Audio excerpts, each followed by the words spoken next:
Today we're going to be taking a look at how to set up a Minecraft multiplayer server. Now this goes for all versions. The current version is 1.16.4, so we're going to be going with that.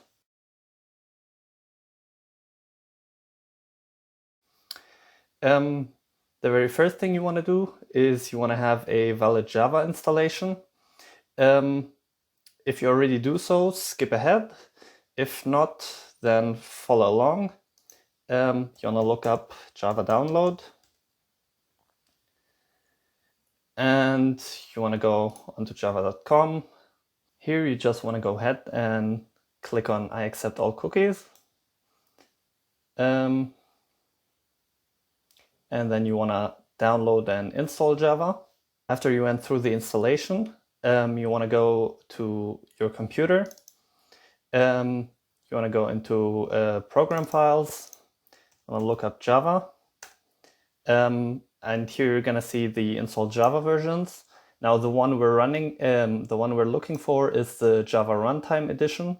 JDK stands for Java Development. You can also use this, but since you just installed the runtime version, we're going to go with this one.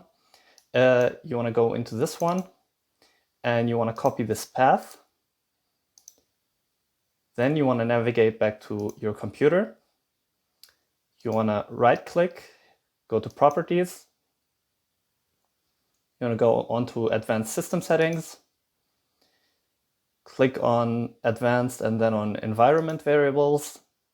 And then down here, you can see I have a variable called Java Home, and it has this path. If you do not have this variable yet, just click on New, call it Java_Home. And down here, paste the path that you just copied and hit enter. What this does is it will allow us to execute Java from the command line. So if I get a PowerShell window open and we type in Java -version, then you see it'll show us the current Java version. Okay, now that you have installed Java, it's time to download the Minecraft server. So we're just gonna go ahead and go to Google and look up Minecraft server. And we're gonna go to the download page. Now, once you get to the download page, you will see here they already provide a command that you can use to run the server. We're gonna be making some modifications to these two variables, as these will not be enough if you have a bigger server.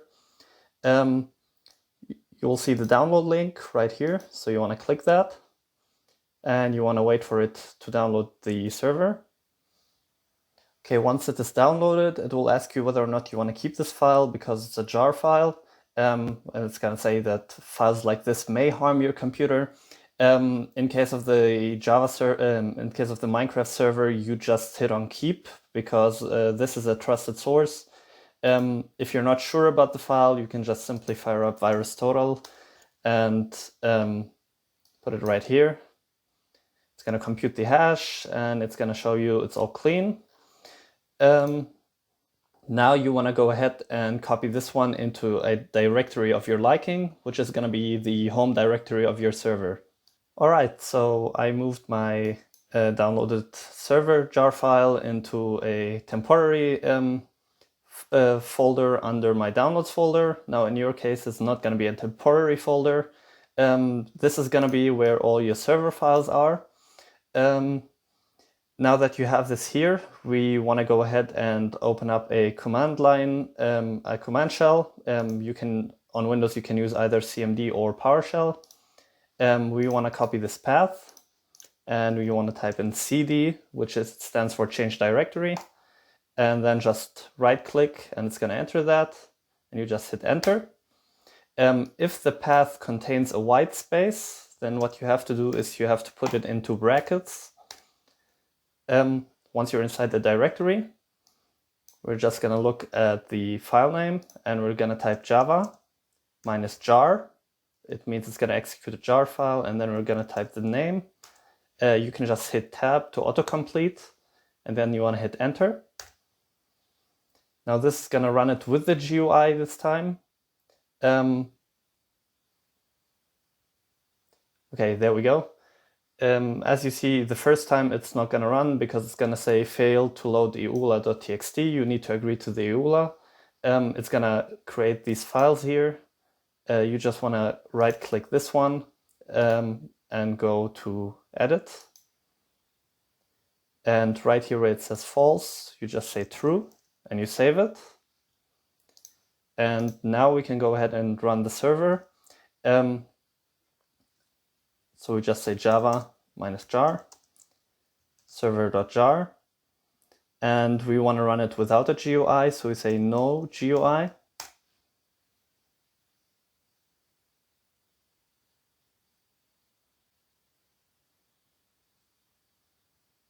It's going to start creating the files.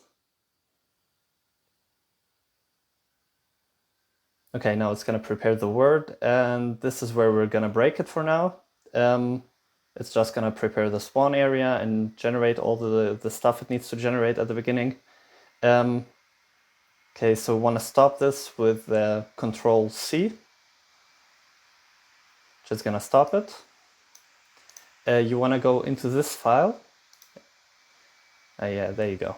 We shut it down. So you want to go into this folder. I'm going to create new. And we're going to go with text document.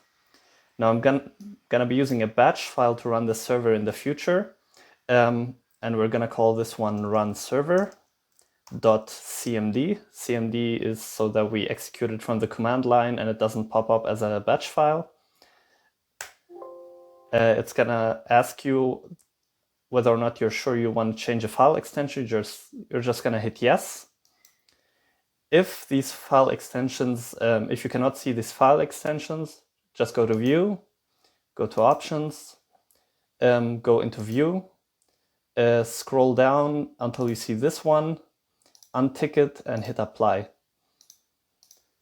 Now you want to click on this one, right click, Edit. You want to type at echo off. Here we're going to run our server, and in the end we're going to go with exit, which is going to exit the batch file once the server is shut down. What you want to type here is java minus, and now comes the part that we want to modify. Now on the Mojang website, it gives the server 1 gig of RAM to run, and that is fine for a small server, but if you have a bigger server, you need more RAM. So we're going to provide it with 8 gigs of memory. We're going to say XMS, which is the minimum amount of memory that gets allocated. We're going to set that one to 1 gigabyte. We're going to set the maximum amount of memory that it can allocate to 8 gigabytes. This one can only be bigger than 4 gigs if you're using Java 64-bit edition. If you're using a 32-bit Java edition, you can set it to a maximum of 4 gigs. But I have a 64-bit version installed, so we can set it to 8 gigs. If you're not sure, you can just type in java -version and it should show you the version. If you want to install the 64-bit one, then you just go on the Java website, you go into downloads, and you install a 64-bit Java version. So now we say java minus minimum amount of memory, maximum amount of memory, and then we say -jar. We copy the name of this file, Control C, Control V, and we say no GUI, and we hit save. If we now open our shell here and we type run server and we hit enter, actually we type run server.cmd.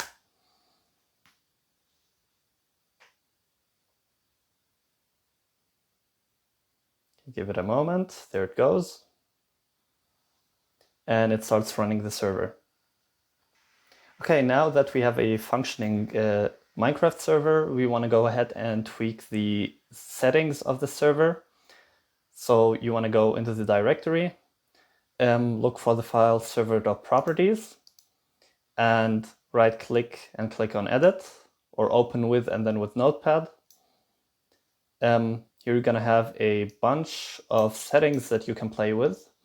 The ones we're looking for are the whitelist, which is down here. This is gonna allow you to whitelist whoever comes on your server, so that someone that's not authorized cannot join the server. So we're gonna set this one to true, because I only want to be able to play with people that I allow. The server IP we're gonna leave empty for now, which is gonna default to localhost. This is not a problem because we're gonna be using a port forwarding service, which is gonna forward our local host so that others can join through an external IP. If you want, you can set this to your public IP address. I would not recommend doing so, because then other people would have to enter your public IP address in order to join, and giving them your public IP address might put you at risk of cyber attacks. So now that you've tweaked your settings as you want, you can also tweak the difficulty. I'm gonna leave this on easy. You just go ahead and say save, and you close this. And now we're gonna go ahead and use a port forwarding service to allow users to join externally. Okay, so the service we're gonna be using is called ngrok. So you just wanna look that up. You wanna go onto this website, ngrok.com. It's a free service, so you just click on get started for free. Now it's gonna ask you to sign up, so you wanna do that. Okay, so I already have the service. Once you're signed up, you want to go ahead and download for your operating system. I'm just using Windows 64-bit, so we just hit this one. And we wait for it to download. Now, right here, it's going to show you how to configure ngrok on your computer. This command below here is grayed out, or at least my authentication token is grayed out. This is the token that you use to connect to the service. You don't share this with anyone. This is your private key. You keep this one private. Once it is downloaded, just go ahead and move it into the folder where your Minecraft server is. Double click and extract the exe. Close this one up, and you can close this one as well. Now you want to go ahead and return to that command shell that we had. You want to go into the same directory, and you just want to copy paste the command with the authentication token. So you just copy the command from the website, you put it in here, and you hit enter. It's going to say the authentication token has successfully been saved to the configuration file. And now you can go ahead and use the ngrok service. Now what you want to do is you want to create we're going to create another batch file. So we name this one ngrok.cmd. We go back to our runserver.cmd. We edit this one, and right above where it says Java, where it executes the jar file, we want to go ahead and add the command start. So it's going to start it externally, not in the same shell. And then we just want to grab the name of this file, ngrok.cmd. Just copy that, paste that in there, and now save this. Click on this one, edit, echo off. This is going to prevent it from showing the command that it's executing. And now you just want to say ./ngrok.exe, or actually you can leave these out. Just type start and type exit. And that's it, you're pretty much done. So if we run our run server, you will see it's going to start the ngrok service. Actually, I made a mistake. You want to edit the ngrok.cmd. You have to set the tunneling type. So remove the start and type TCP. So we're going to be forwarding the TCP port. and we're going to be forwarding the port 25565, which is the default Minecraft server port. I'm going to save this. And now you can go ahead and execute your server. We called it run server. So it's going to start our ngrok service right here. And then in this window, it's going to start our Minecraft server.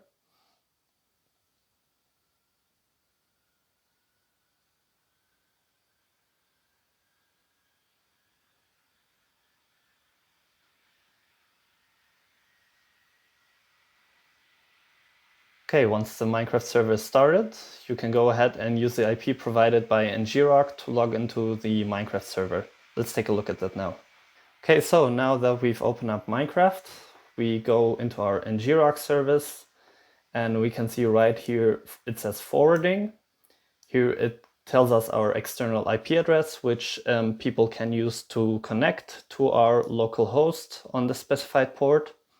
What you want to do is you want to copy this one. Now Minecraft does not recognize it if you say TCP // and then //, so you just want to enter this stuff. So I take that address, hit Control-C, go into Minecraft, can say direct connection, and you just paste that in, and you just hit join server.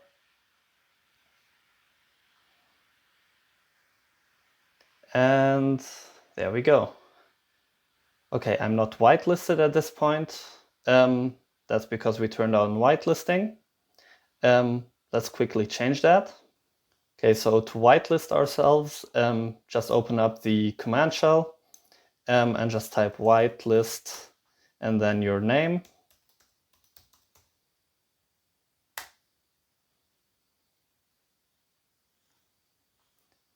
Actually whitelist add and then your name.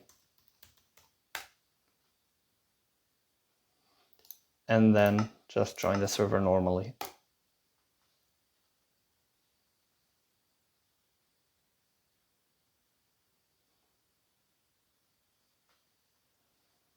And there you go.